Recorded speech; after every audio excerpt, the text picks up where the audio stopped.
Hello everyone, welcome है आपका इस वीडियो में। आज का हमारा क्वेश्चन है, if nth term of a GP is 1/2 under root 2 to the power n, find sum up to 10 terms. Okay, तो इसको हम सॉल्व करते हैं।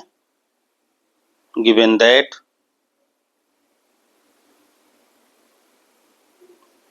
tn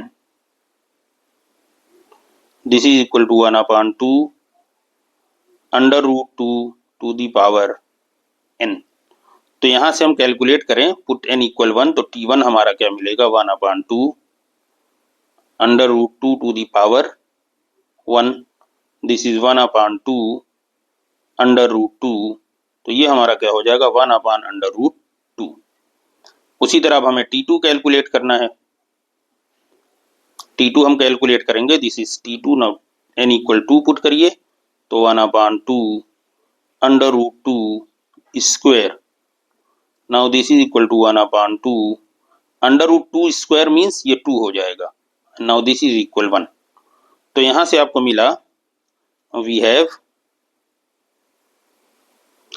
a इक्वल क्या हो जाएगा, t1, and that is equal 1/√2।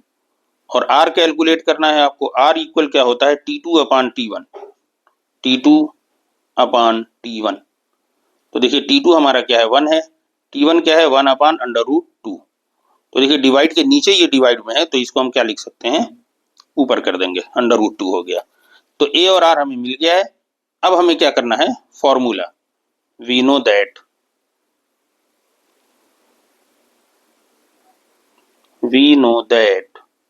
Some up to n terms लिख सकते हैं आप, चाहे मत लिखिए। We know that sum up to n terms of a GP is Sn, या सिर्फ आप लिखिए we know that Sn equal, क्योंकि ये जीपी के बारे में ही हम डिस्कस कर रहे हैं। तो this is a r to the power n -1 upon r -1। ठीक है, देयरफॉर S10 कितने टर्म्स से निकालना है, 10 टर्म्स तक। तो S10 इक्वल, देखिए a की वैल्यू क्या है, 1/√2। r की वैल्यू हमारी क्या है, √2 to the power n, n means 10। ठीक है, -1 divide by √2 -1। Now this is equal, देखिए ये क्या है हमारा, 1/√2, तो हमने ऐसे लिख दिया 1/√2 टू दी पावर n। तो इसको हम लिखेंगे √2 का स्क्वायर और पावर 5। देखिए 10 को हम लिखेंगे 2 इंटू 5, तो 2 जो है वो यहाँ पे अटैच कर देंगे, √2 का स्क्वायर। तो √2 का स्क्वायर 2 होगा, देन 2 टू दी पावर 5 32। तो ये हो गया हमारा 32 -1 डिवाइड बाई √2 -1।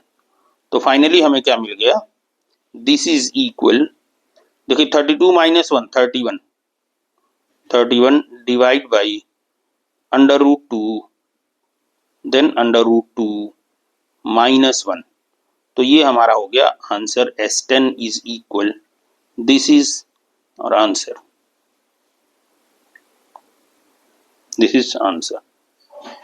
ठीक है, इसको अगली लाइन आप लिखना चाहते हैं, अगली लाइन भी इसको आप कह सकते हैं कि S10 इक्वल, आप ये भी कह सकते हैं कि S10 आप लिखना चाहें तो ऐसे भी लिख सकते हैं, 31 divide by √2 into √2 2 minus √2 into 1 √2।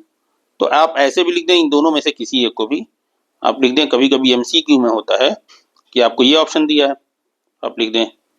ठीक है, तो ये दोनों आंसर सही हैं। इस स्टेप तक आप ब्लॉक कर दीजिए आंसर को अपने, यहाँ पे स्टॉप हो जाइए। ओके, अदरवाइज आप ये भी लिखना चाहें, ये भी स्टेप आप लिख सकते हैं। ओके, उम्मीद है आपको सॉल्यूशन समझ में आ गया होगा। अगर किसी को ये बात नहीं समझ में आई है, तो यहाँ पे देखिए इसको हमने कैसे किया है, √2 टू दी पावर 10 को, देखिए √2 टू दी पावर 10 जो हमारा है, इसको हम कैसे लिखेंगे, इसको हम लिखेंगे √2 टू दी पावर 2 इंटू 5। देखिए 10 क्या लिखेंगे, 2 इंटू 5। अब हम क्या करेंगे, इस 2 को यहाँ पे रोक लेंगे। ठीक है, और पावर 5 ऐसे लिख देंगे, ठीक है। नाउ दिस इज इक्वल, अब देखिए √2 का स्क्वायर क्या होगा, 2 होगा, तो 2 टू दी पावर ये 5 हो गया, 2 टू दी पावर 5 क्या होता है 32, ठीक है। तो अगर किसी को बात नहीं समझ में आई है तो यहाँ पे आप देख लीजिएगा, ओके। ये आपका रफ वर्क है, ठीक है। इसको आपको साइड में ऐसे लिखना नहीं है, ये आपको समझने के लिए हमने बनाया है। This is your rough work, okay, ठीक। तो उम्मीद है आपको सारी बातें समझ में आ गई होंगी। सॉल्यूशन आप इनमें से दिस और दिस हम लिख दे रहे हैं, दिस और दिस, इसको या इसको किसी को बनाइए आप, इसके बाद इसको भी आप लिख दीजिए, कोई दिक्कत नहीं है, ओके। चलिए मिलते हैं अगली वीडियो में, गुड बाय।